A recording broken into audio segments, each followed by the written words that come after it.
250,000 years ago, before the first cities rose, before the first kings claimed the throne of heaven, before man ever looked up and wondered why the stars never moved the same way twice, the Anunnaki came, children of the heavens, born of star fire and royal blood. They crossed the great emptiness, past the wandering demons of the outer dark, until the blue jewel appeared, rich beneath its burning skin with the gold they needed to live. When their feet first touched the soil of this world, they were not alone. All over the planet, scattered like seeds on the wind, walked ape-like men, beings with fire in their eyes, but no words on their tongues. Beings who looked upon the shining ones from the sky and did not yet know whether to kneel or to run. In that moment, two destinies collided, one born of the stars, one born of the dirt, and nothing, not heaven, not earth, not even the gods themselves, would ever be the same again.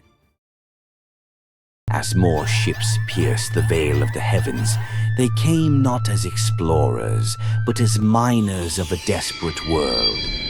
Vast golden vessels descended in formation, their hulls carrying the heavy machinery of extraction, drills that could bite into the bones of the earth, refineries that hummed with forgotten sciences, and forges to turn raw ore into the dust that might yet save Nibiru. Thousands upon thousands of Anunnaki stepped onto the soil of this young planet.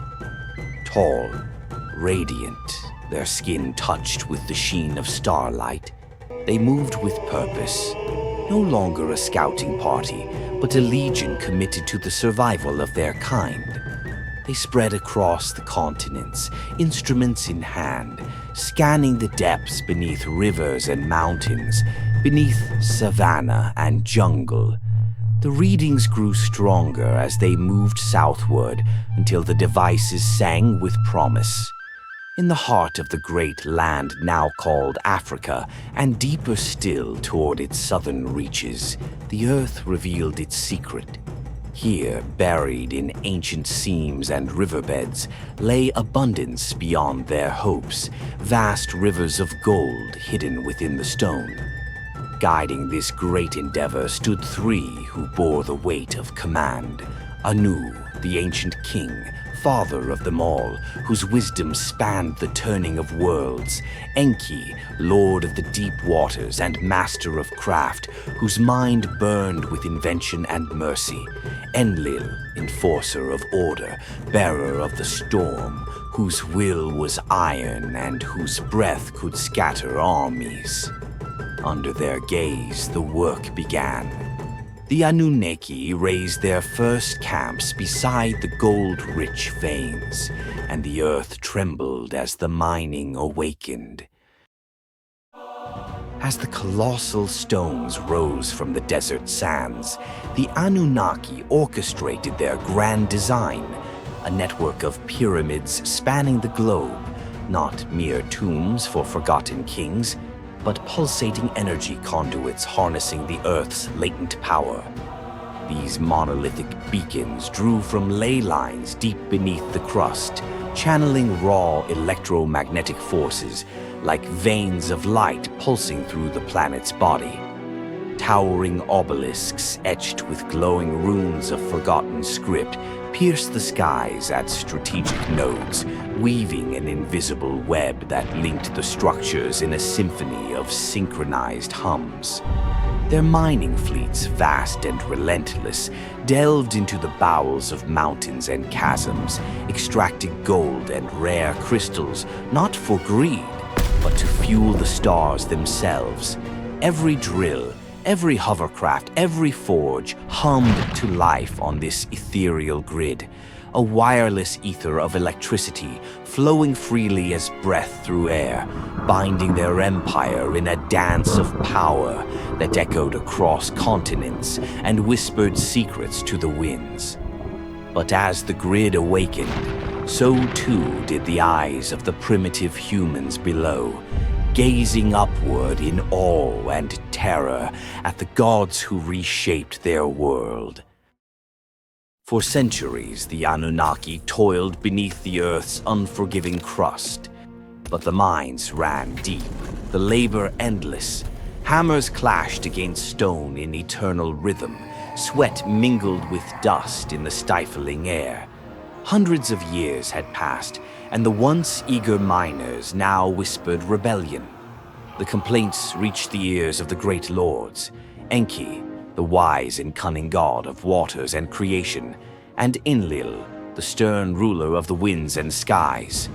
"We are gods, not slaves," the miners cried. "Our backs break, our spirits fade. We demand relief."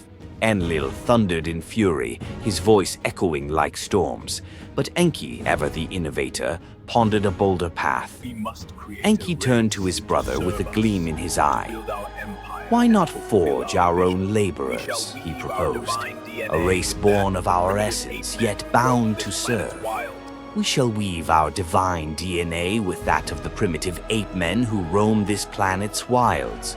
Creatures strong but simple, ripe for elevation." Enlil nodded, the weight of command heavy upon him. But the task demanded precision, a master's touch in the arts of life itself.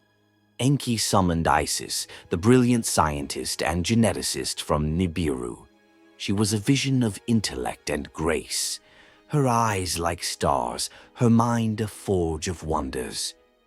"Isis," Enki commanded, "you shall be the architect of our salvation.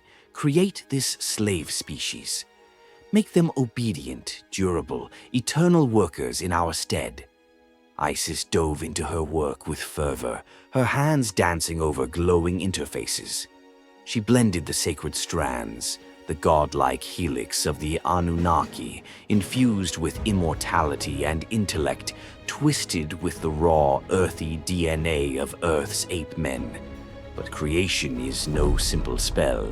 Her first attempts birthed horrors from the shadows of myth, what we now call therianthropes, men with the bodies of humans, but heads of beasts, lions roaring in confusion, eagles screeching in pain, wolves howling at unseen moons.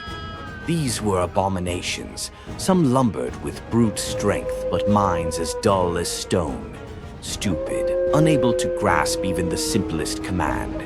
Others twisted into monsters, feral and uncontrollable, their forms a chaotic storm of fangs and fur. Failures piled upon failures, each one a lesson etched in Isis's unyielding resolve. She tweaked, she refined, she pushed the boundaries of life itself. And then, in a moment of divine breakthrough, she mastered the code. From the swirling vat emerged Adamu, the first true humanoid, the prototype of humanity. His skin gleamed with a subtle Anunnaki sheen, his eyes held a spark of awareness. Isis had sculpted him perfectly, smart enough to heed orders, to mine the depths without question, to build and obey. But she had wisely tempered his potential. She stripped away the full essence of the gods, no boundless intelligence to rival their creators, no eternal youth to outlast their purpose. Adamu and his kind would live but a fleeting span, 120 years, a mere breath in the cosmic wind. With Adamu, the Anunnaki's burdens lifted. The minds would hum anew, not with godly groans, but with the toil of their engineered servants. Yet, in this act of creation, seeds of destiny were sown. For what begins as slavery may one day awaken to freedom.